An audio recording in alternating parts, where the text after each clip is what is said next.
Forjados con fuego, calor intenso y precisión micrométrica, los cuchillos japoneses no son simples herramientas. Son obras de arte de acero sin concesiones, creadas por manos que llevan siglos sabiendo cómo domar el metal. Lo que para la mayoría es solo un cuchillo de cocina, para los entendidos es un objeto que combina dureza, flexibilidad y una belleza casi espiritual. Hoy, en Fábrica Mánica, no te mostramos cualquier proceso, sino el nacimiento de un cuchillo que los cocineros de todo el mundo veneran como un objeto de culto. No es casualidad que las hojas japonesas estén consideradas las mejores del mundo. Cada una de ellas se crea mediante un ritual de martilleo, plegado, calentamiento y enfriamiento, en el que un solo error destruye la obra, por lo que la perfección es la única opción. Entonces, ¿cómo se crean estas legendarias hojas que dejan sin palabras incluso a los chefs profesionales? Vamos a verlo ahora mismo.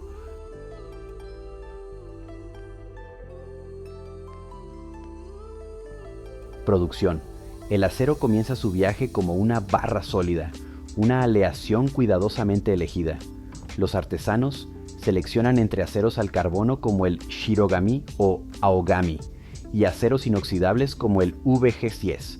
Cada uno ofrece distintas propiedades: dureza, retención de filo, facilidad de afilado y resistencia a la corrosión.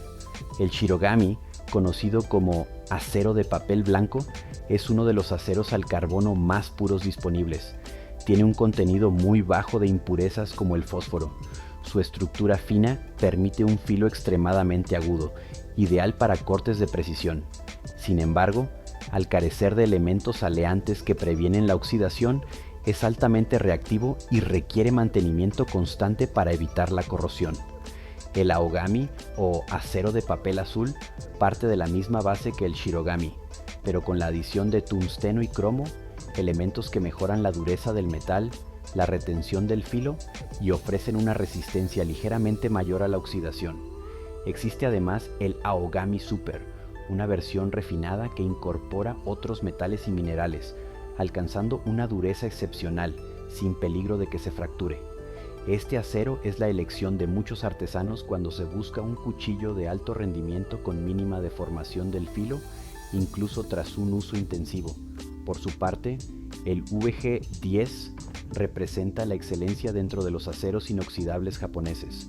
Desarrollado por Takfu Special Steel, su fórmula incluye 1% de carbono, 15% de cromo, 1% de molibdeno, 0,2% de vanadio y algo de cobalto, lo que lo convierte en un acero inoxidable de grano fino, extremadamente duro, resistente a la corrosión y fácil de afilar.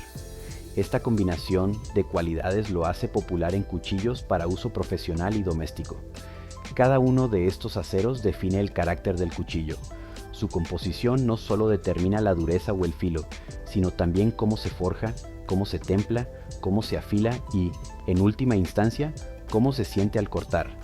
El forjado comienza calentando la pieza de acero en una fragua tradicional. A temperaturas que superan los 1000 grados Celsius, el acero incandescente se vuelve maleable.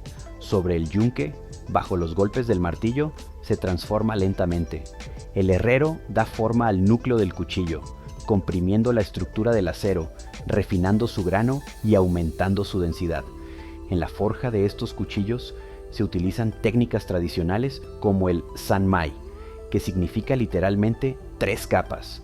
Es una técnica de laminado donde un núcleo de acero duro se intercala entre 2 placas exteriores de acero más blando o inoxidable.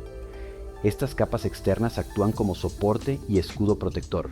Durante el forjado, las 3 piezas se calientan a temperatura de soldadura y se martillan repetidamente hasta formar una unión sólida a nivel molecular. El núcleo, más duro, es el que forma el filo de corte, mientras que las capas exteriores aportan tenacidad y flexibilidad. Esta combinación permite que el cuchillo mantenga un filo extremadamente agudo sin volverse quebradizo. Además, en cuchillos que emplean aceros al carbono en el núcleo, las capas exteriores de acero inoxidable o más suave reducen la oxidación y facilitan el mantenimiento diario. Una ventaja añadida del sanmai es la posibilidad de revelar el núcleo al afilar. A medida que se desgasta la hoja, el contraste entre el acero central y los exteriores se hace visible. creando una línea de separación conocida como Hammond o simplemente línea de forja. Este detalle no solo tiene valor estético, sino que también indica la calidad del afilado y el desgaste. Por su parte, la técnica Kasumi, más común en cuchillos de un solo bisel, como el Yanagiba, Usuba o Deba, combina un núcleo de acero duro forjado sobre una base de hierro forjado suave. La palabra Kasumi significa niebla o bruma y hace referencia al acabado visual característico que resulta de la diferencia en pulido entre el acero y el hierro. A diferencia del Sanmai, donde el núcleo suele estar completamente encapsulado, en Kasumi el acero duro se extiende solo en el filo y ligeramente por el dorso, mientras el cuerpo de la hoja permanece de hierro suave. Esta estructura facilita el afilado preciso sobre un solo bisel, especialmente importante en cortes delicados como los del sashimi o vegetales ultrafinos. La asimetría del afilado y la presencia de una ligera concavidad en el lado posterior, llamada urazuki, minimiza la resistencia al corte y evita que el alimento se adhiera a la hoja. El acabado Kasumi, logrado con piedras de afilado de grano medio y pastas de pulido especiales, resalta el contraste entre los dos metales. El acero aparece como una franja brillante, mientras el hierro suave queda con una textura mate, casi satinada, como una neblina envolviendo el filo. Este aspecto no es solo decorativo, es una firma visual de la técnica y del tipo de hoja. La técnica Kasumi, por otro lado, emplea un solo lado afilado con acero duro en el filo y hierro más suave en el dorso, ideal para cuchillos de estilo tradicional japonés. Tras el forjado inicial, la hoja se normaliza. Se calienta una vez más, esta vez a una temperatura ligeramente inferior, y se enfría al aire para aliviar tensiones internas. Este paso previene futuras deformaciones y garantiza una microestructura uniforme. La siguiente fase es el tratamiento térmico. Se calienta el acero a una temperatura crítica dependiendo del tipo de aleación. A esta temperatura, la estructura cristalina del acero cambia, permitiendo su transformación. Luego se sumerge bruscamente en agua o aceite, un proceso conocido como temple. La rapidez del enfriamiento endurece el acero, transformándolo en martensita, una estructura cristalina extremadamente dura pero frágil. Para devolverle la tenacidad, el cuchillo se somete a un revenido, donde se calienta a temperaturas moderadas, usualmente entre 150 y 200 grados Celsius. Este proceso reduce ligeramente la dureza, pero mejora considerablemente la resistencia al impacto y al agrietamiento. ¿Te está impresionando la precisión con la que se forjan estos cuchillos? Suscríbete ahora a Fábrica Mánica y descubre con nosotros los procesos más increíbles del mundo de la fabricación. Con la hoja tratada térmicamente, el herrero recurre al desbaste. Usando una piedra giratoria o una lijadora de banda, se elimina el exceso de material. Aquí se define el ángulo del filo y el perfil de la hoja. En los cuchillos japoneses, este ángulo está mucho más marcado que los cuchillos occidentales. Esto permite un corte más limpio y preciso. ¿Y tú?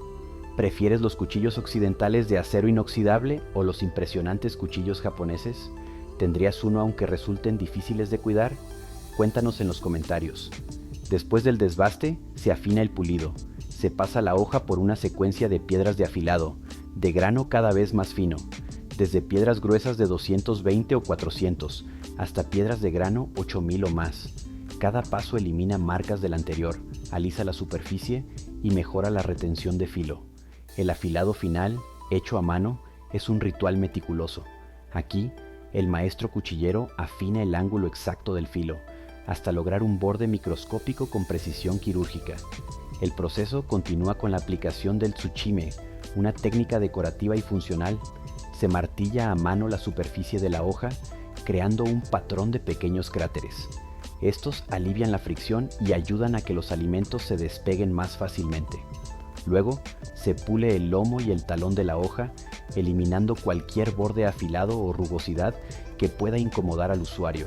Es una atención al detalle que define la filosofía japonesa, belleza y funcionalidad como una sola cosa. A continuación, se ensambla el mango. En cuchillos tradicionales, se utiliza madera ligera y resistente a la humedad, como la madera de magnolia. El mango se puede unir a través de una espiga parcial encajada a presión o con una pequeña cantidad de resina. El ajuste debe ser preciso. sin holgura, sin separación, como si hoja y mango fueran una sola pieza. Algunos modelos incorporan mangos octagonales o en forma de D, que se adaptan a la ergonomía de la mano. Esta forma no es casual. Cada ángulo, cada curva, está pensada para prolongar la comodidad durante el uso prolongado. Con el cuchillo completamente ensamblado se realiza una inspección final. Se revisa la rectitud de la hoja, la simetría del filo y la calidad del afilado. Se prueba cortando papel de arroz o tomate, exigiendo cortes limpios sin rasgaduras. Finalmente, se graba la firma del artesano sobre la hoja, algunas veces con un punzón tradicional, otras con láser. Esta firma no es solo una marca, es una declaración de autoría, una promesa de calidad transmitida a través de generaciones. Desde una barra de acero hasta una hoja afilada por un maestro artesano, cada cuchillo japonés es una obra de paciencia, técnica y respeto por la tradición. Cuéntanos en los comentarios, ¿te animarías a tener uno aunque requiera cuidados especiales?